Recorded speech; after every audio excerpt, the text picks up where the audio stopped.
This was my neighborhood. This is a Bronx Tale.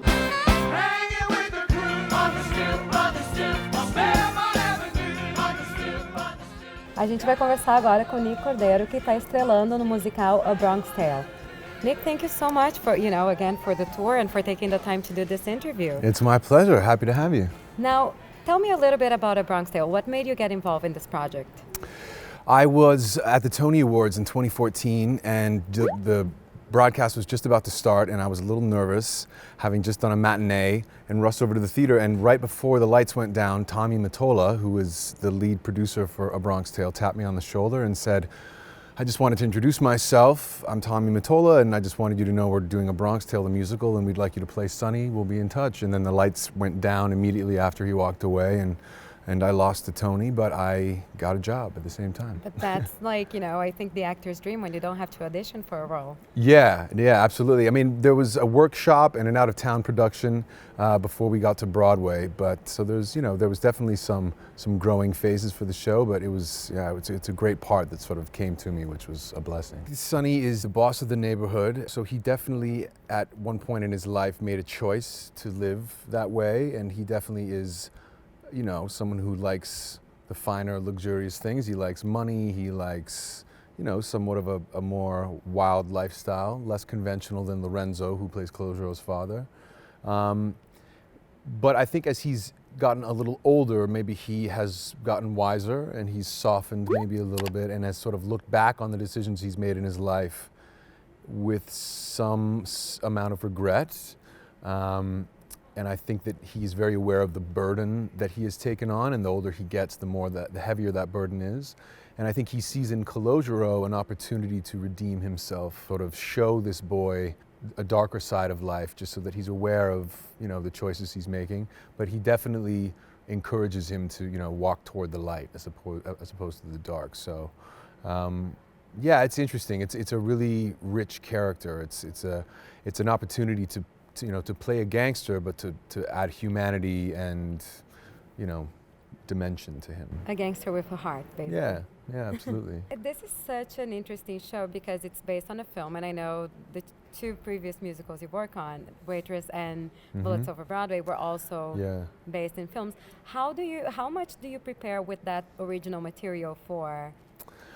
I watch it, but maybe at the very beginning of the process, maybe even before I've auditioned for it or had a meeting about it. Theater is such a different animal, especially musical theater, and telling the story through music. There's not a lot of copying that's going on. It's just a completely different project. So I like to get a feel of it. I like to get a feel for what the original writer had intended, even if the writer is not working on the project, which in the case of Waitress, for example, she wasn't, but a good friend of hers was, like someone who was very close to her was writing the book for the show.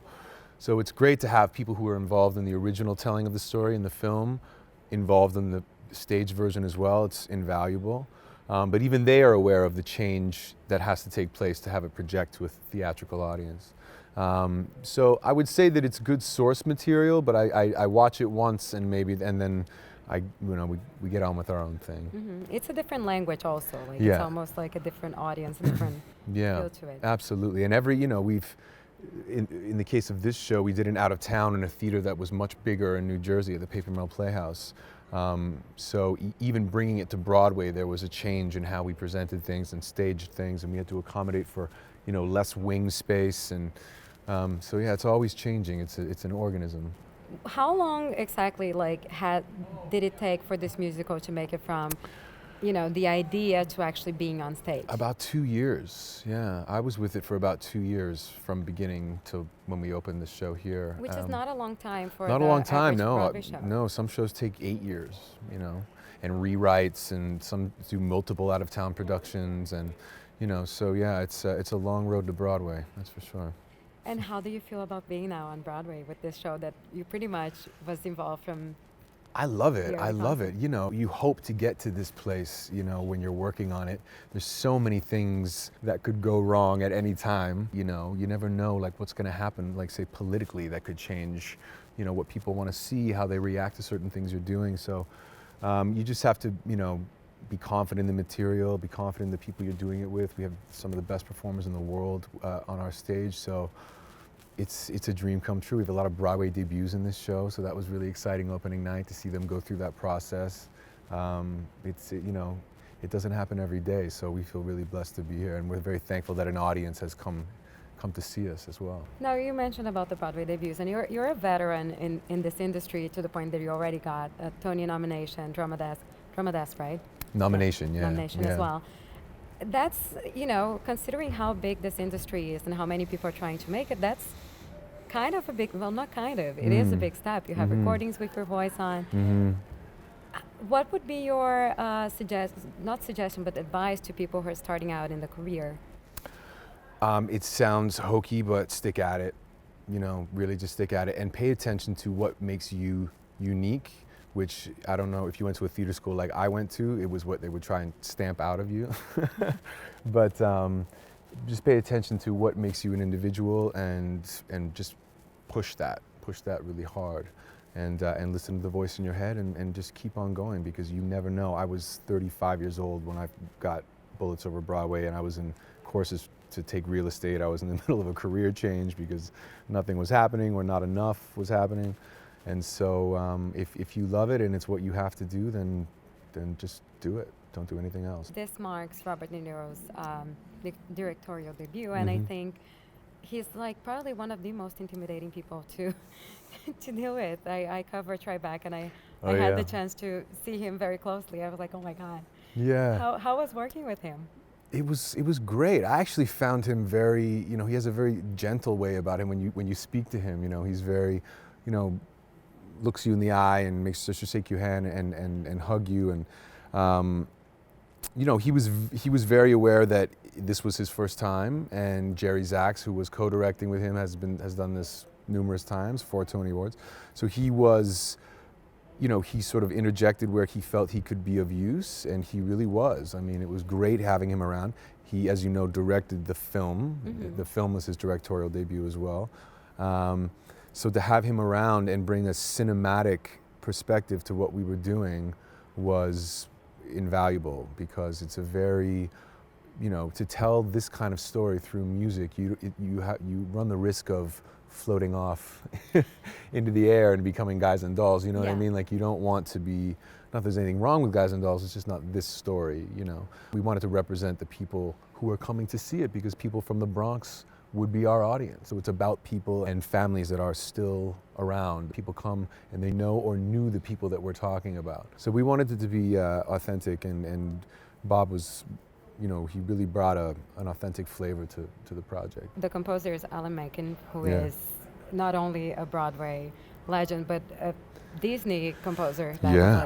He was responsible for the renaissance of Disney. How is it to work on his material?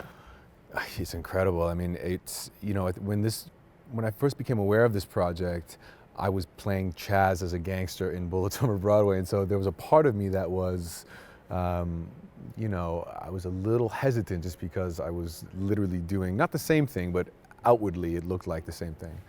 And then I heard the music, and the music really was what tipped it over the edge. I love the story, obviously, and the writing, and the script even at that time was very funny, and you could tell it was working, but the music and how it added to the depth of what we were doing successfully really was it. I sing a song in the second act called One of the Great Ones, which I think is honestly one of the great American songs. I think it's just such a great homage to love and to the era. It was impossible to say no.